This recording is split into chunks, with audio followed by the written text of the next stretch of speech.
So let's get one thing straight right up front. In this explainer, we're not going to argue for or against the gift of tongues. Instead, we're going to tackle a much more fundamental question. Why does the debate about it so often go completely nowhere? If you've ever been in one of those conversations and just felt that frustration, well, you're in the right place. Let's dive in. You've seen it, right? It's this debate that just keeps going, but nobody ever seems to actually change their mind. So what's going on?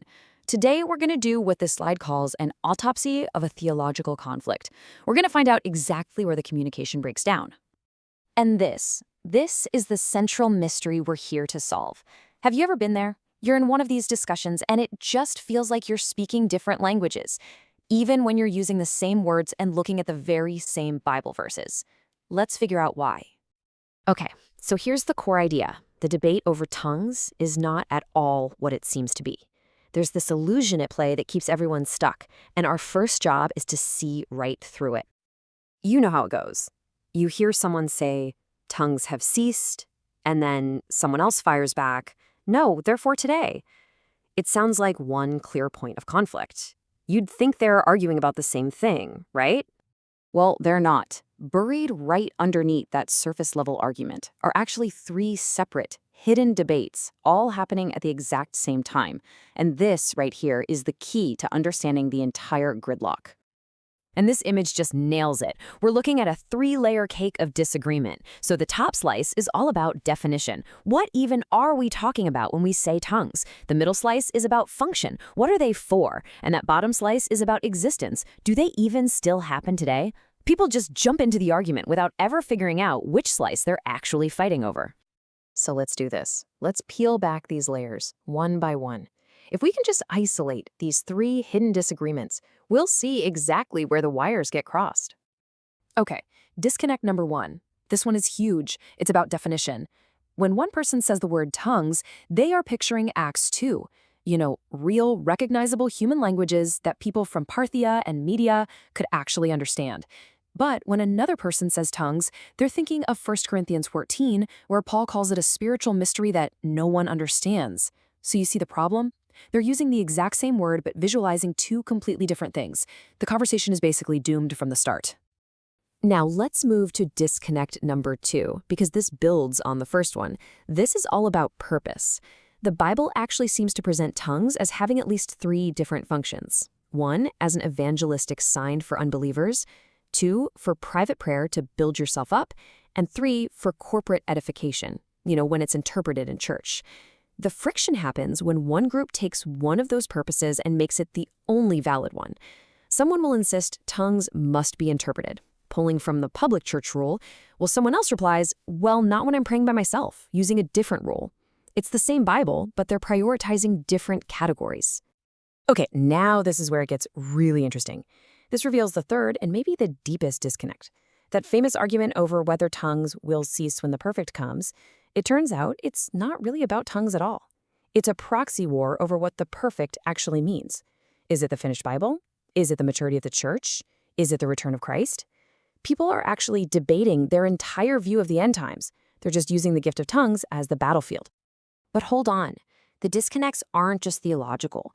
There's some powerful human factors at play here that go way beyond just interpreting the Bible, and they make this whole conversation even more complicated. This brings us to what you might call the epistemological gap. It's a fancy term for a simple idea. How do we know what we know? See, one person starts with their lived experience. I have spoken in tongues, and then they go to Scripture to validate it. But another person starts with the text alone, interpreted totally apart from that kind of experience. I've never seen it happen authentically. So when you challenge their position, you're not just questioning their doctrine, you're challenging their personal testimony, their entire spiritual history. And then there's the whole issue of abuse. Let's be honest, everyone has seen or heard stories of tongues being misused. Chaos, pressure, no interpretation. But this experience leads to 2 completely different conclusions. Reaction A sees the abuse and says, see, the gift itself is just unreliable.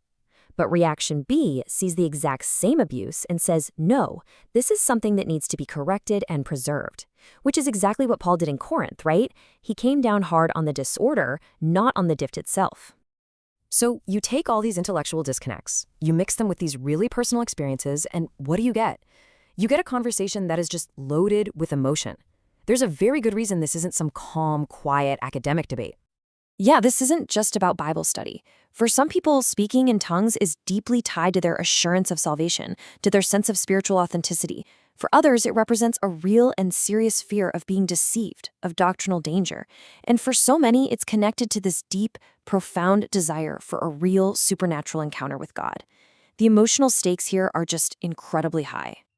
So, given all this complexity, all this messiness, how do we move forward? Is it even possible to turn this unproductive cycle into something better? I think there is a path, and it starts by completely changing the questions we ask.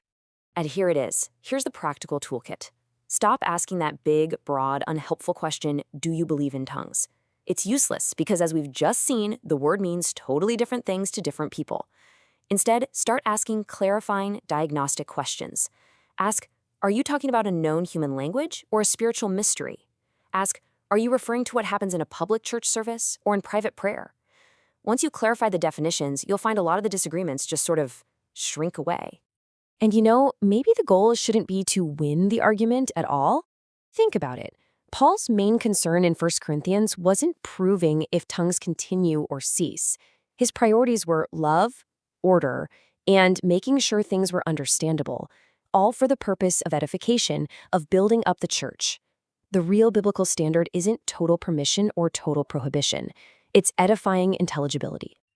So why does the tongues debate so often talk past itself?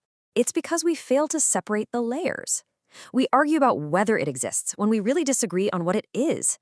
We debate its purpose when the real conflict is actually over our experiences. And until we untangle these threads, our arguments are just going to keep missing the mark. Which brings us to our next explainer, where we're going to tackle one of the most contentious layers of them all. Are tongues the initial evidence of spirit baptism? Does the book of Acts give us a permanent pattern for all time? Or was it a transitional moment in history? We'll see then.